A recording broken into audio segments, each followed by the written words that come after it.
کوئی مصیبت نازل نہیں ہوتی مگر اللہ کے حکم سے،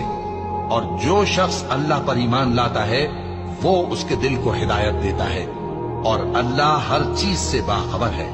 اور اللہ کی اطاعت کرو اور اس کے رسول کی اطاعت کرو، بس اگر تم منہ پھیر لوگے تو ہمارے پیغمبر کے ذمے تو صرف پیغام کا کھول کھول کر پہنچا دینا ہے۔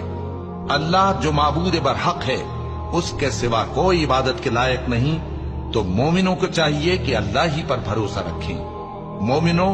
تمہاری بیویوں اور اولاد میں سے بعض تمہارے دشمن بھی ہیں، سو ان سے بچتے رہو،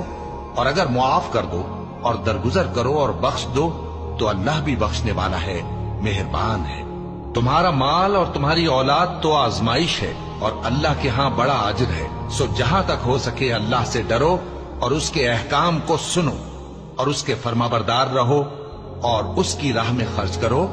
یہ تمہارے حق میں بہتر ہے۔ اور جو شخص طبیعت کے بخل سے بچایا گیا تو ایسے ہی لوگ راہ پانے والے ہیں۔ اگر تم اللہ کو نیک نیتی سے قرض دو گے تو وہ تم کو اس کا کئی گنا دے گا اور تمہارے گناہ بھی معاف کر دے گا، اور اللہ قدر شناس ہے، بردبار ہے، پوشیدہ اور ظاہر کا جاننے والا ہے،